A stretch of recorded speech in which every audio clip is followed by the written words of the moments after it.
So when you were launching your NFT project, how much money did you actually make on the launch? On that day, we did $4.4 million. So I personally... Iman Gadzhi's net worth as of 2023 is $25 million. And he's made most of you believe that he made all this money by selling social media marketing services to clients. A good and honest profession. But there's one big thing that he's tried to hide from you, and he's tried very hard to hide it. A few months back, Iman Gadzhi launched his NFT collection, the Jens Croquet Club. Iman made $2.8 million in a single day after launching his NFT collection, and he took the help of another online business mogul, Sebastian Gyorhu. During the marketing campaign for this NFT collection, Iman made it seem as though this NFT collection he's creating is going to be the best community of men in this world, and he said the NFT collection would be a reflection of his Smma course. He said if the price of the NFT drops, then that clearly implies that this course is not good. And he said there was no way that would possibly happen. So, what happened to Jens Croquet Club? How much is it at now? Iman Gadzhi launched his NFT collection at 9.8 Ethereum, which is about 15,182.75 USD. So, how much is it now? Jens Croquet Club is at 7.1 Ethereum, which is at 10,999 USD. So the NFT collection is falling down by $4,183. And how much did Iman make off of this deal? A big $2.8 million. Does he still look like an honest, sincere man to you? Most of the man's videos advertising his NFT project are not available on the internet right now. He's deleted all the traces of him gloating about this project. Men like Iman consider scamming as doing business, and many young kids like the bad guy appeal. That's why Pablo Escobar has such a huge following, even though he's the biggest drug dealer on the planet. Iman's so-called SMMA course teaches you how to set up and run a social media marketing company. And I'm just so confused as to why people would pay for this educational service. He doesn't teach you how to run ads or any technical skills.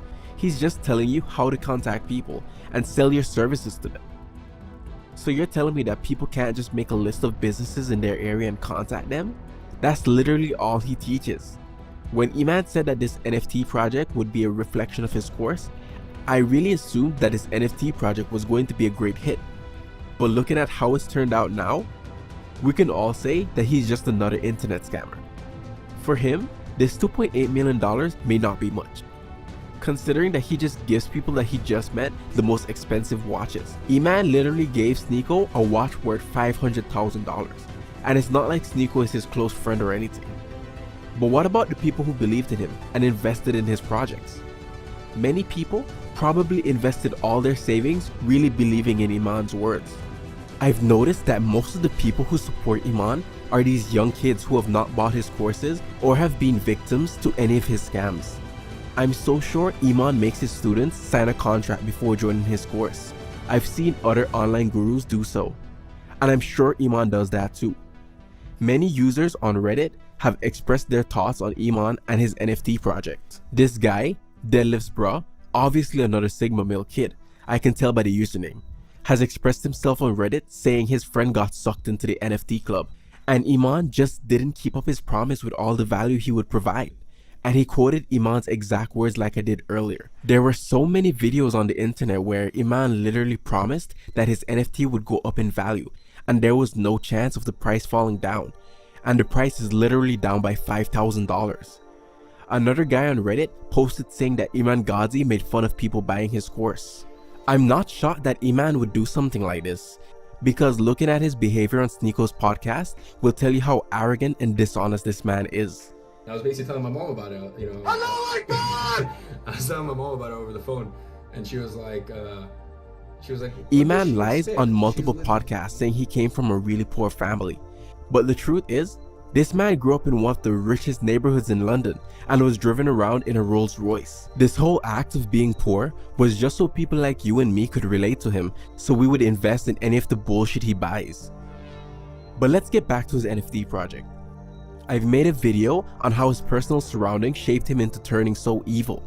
Check it out today. Okay, now back to the video. When Iman Gadzhi launched his NFT project, He said that he was going to be so particular about the people he picks because he just doesn't want any random person to join. He created the hype for almost 6 months. Discord chats were buzzing. People all over the world were talking about how they were working and saving up so they could mint and buy this project. Iman was all over the internet saying stuff like people would 4 times their money when they invest in this project. He had a team set up to video call each and every one of the applicants. He made it seem like you had to have a solid business to get accepted. But there were many average teenagers on Discord and Reddit who got accepted. After buying into the project, many people who were a part of the community left since they knew this community wasn't going anywhere, and there were no high net worth individuals as such. So them leaving the community resulted in selling their NFTs. The ones who were able to sell it in the beginning got lucky, as they were able to sell it quickly. But as you can see, since the floor price started dropping massively, people stopped buying into this project, and the sales have been really bad. There have been about 62 sales in the past 90 days. This clearly tells us that people have been sucked into this and are not able to get out. You can see that even though people are listing their NFTs at 8.65 Ethereum, all the offers coming in for this project are below 5 Ethereum, which is a $5,000 difference. Iman's negligence has taken a huge hit on the community that believed in him. Is this how someone treats their supporters? Iman Gadzhi's sob story has attracted a lot of young men and women. Everyone loves the rags to riches story. It's where we all want to be, so we connect with it. This is not just used by Iman. This has also been used by the Tate brothers. For instance, I hope you guys know that most of the Tate fan pages are owned by Tate. It's a PR marketing scheme that gives him authority. Imagine if he was only posting on his page. Then he would be like any other influencer. But this guy wanted to be everywhere, and there is no limit to how many fan pages you can create. The Tates have cameramen following them to shoot content, which is then posted on their fan pages. It's posted so many times with minor changes, which helps to reach the widest possible audience. So how does Tate use it to gain sympathy even when he's in prison? After the Tates got arrested, how many times you came across this clip of the Tate brothers with their dad? Do you think some random stranger was able to get a hang of this clip and just decided to post it right now? Of course not. The Tate team carefully planned this. Releasing a clip of Tristan and Andrew, which makes them look very innocent, would help their case massively right now, as people would vouch for the guy. And if he has the public on his side, he would look like an absolute hero. This is the same strategy that Iman Gadzhi used with the rags to riches story. Of course, some of it may be true, but it's very hard to trust someone on the internet, as everything they do or make you believe has another motive. No one's going to sit in front of the camera and share the truth just because they want to educate people. That doesn't happen in their world.